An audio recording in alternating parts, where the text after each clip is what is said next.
Hello అండి అందరికీ. మా గణేష్ నిమజ్జనం స్టార్ట్ అయిపోయింది అని చెప్పాను కదా! దానికంటే ముందుగా మా దగ్గర లడ్డూ వేలం పాట స్టార్ట్ చేశారనమాట. ఆల్మోస్ట్ ఒక 2 అవర్స్ వరకు లడ్డూ వేలం పాట కొనసాగుతూనే ఉంది. ఎవరికి వస్తుందా? ఏంటా? అన్న క్యూరియాసిటీ తోటి మాత్రం మేము తెగ ఎదురు చూసాము.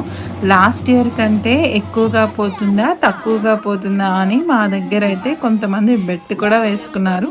మొత్తానికైతే లడ్డూ వేలం పాట పూర్తయిపోయింది. ఎంతకి వేలం పోయిందో మీరు గెస్ చేసి చెప్పండి.